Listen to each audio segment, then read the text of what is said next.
Football not the only sport people are talking about this week. Plenty of basketball as well, including my next guest, the Kountze Lions boys basketball team. Head coach Dwayne Jubert joins me along with some of his players. Guys, thanks for all coming on the show. Thank you. Thank you for having us. So you guys right now, 5 games left in District 23 3A, second place in the standings. Coach, are you comfortable with where your team is at, 1 game behind Buna? We're comfortable. You know, we have a big week this week coming up.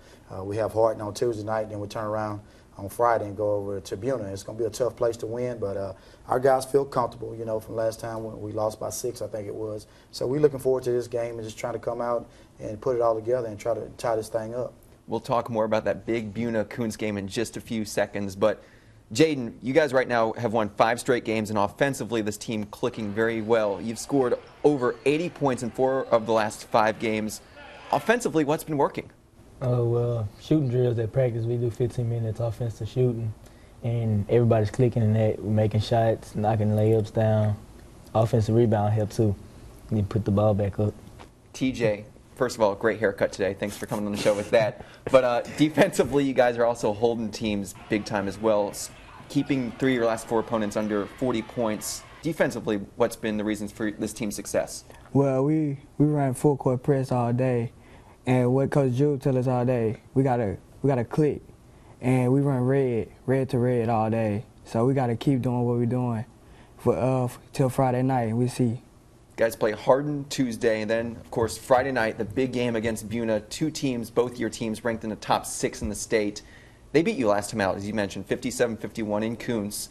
What will it take to beat them this time? And they got a good ball club. They really do. They have a bunch of seniors on that team. Number 23 can flat out shoot it. He's one of the top players, I think, in the state in this area. And then you have a big boy inside, number 32. So those 2 kids there, they got a good nucleus around that. You know, those guys have just been playing together. They're seniors, so, you know, it's going to be tough. But our guys are going to be up for the challenge, and we just got to come out and play. You know, everybody's been gunning for Kountze for the last 10 years, you know, 15 years that we've always been on top. So right now we're sitting in that 2nd spot, but we're going to come out and just try to be ready to play. Is it weird to be sitting in that 2nd place right now? Oh, yeah, it's weird. It's weird right now. I mean, it's tough, you know. When they beat us that night, man, those guys were jumping up and down, you know. First time in 10 years that they ever beat Kountze. So, you know, they was really excited. They was taking pictures of the scorebook and stuff like that. And it hurt me, but, you know, at the same time, I hope it hurt these guys because at the end of the day, these guys got to understand that everybody's coming out to get them, you know, no matter what. And that's what I've been trying to tell these guys and preach to these guys, you know, every year, that you always have a bullseye on your back no matter what. And that night, you know, Buna came out on top. So I think these guys kind of realized that. Hey, man, they seen what these guys was doing, and it was a big win for them. You know, I'm not going to take nothing away from them. It was a big win for them, and we're going to bounce back. We just got to be ready to play.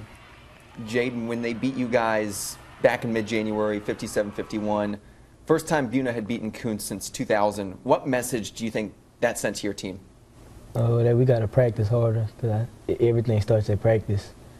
And then we didn't really knock down that many shots. No shooting drills, we take that very seriously now, and free throws too. What type of environment, TJ, are you expecting in Buna Friday night? Well, the same as it was in Kountze. It was a great environment. It was just playoff atmosphere. TJ, it's becoming quite a little rivalry this year between Buna and Kountze. What's it like just to be a part of this matchup? It's great. It gets us ready for playoffs and what we have to do. It makes us want to step up and play and practice hard. Go 100%. And then, Coach, district plays we've already touched on winding down. Playoffs are just around the corner. Kountze, known for making state runs, it seems like every single year, at least with a chance to go. How can your team, do you think your team can get to San Antonio this year? It's going to be tough, but, you know, at the end of the day, I'm always thinking, I'm always praying about it at the same time, trying to get these guys here, trying to work with my coaching staff to see what we got to do to get over the hump. We want to get to San Antonio. This year's going to be in San Antonio, so we want to do whatever we can to get to San Antonio. But every game from here on out is going to be a tough game. It's going to be playoff atmosphere, like we said. And when you get in the playoff, it's one and done. And we're just trying to let these guys understand that, guys, you got to come out to play no matter what. We fell short right there in overtime last year. That was a heartbreaker. So we're just hoping that we can get back and take care of business. Awesome. TJ, Jaden, Coach, thanks for coming on the show. And best of luck this week at Hardin against Buna. We'll be out there, I'm sure, Friday night. Huge game.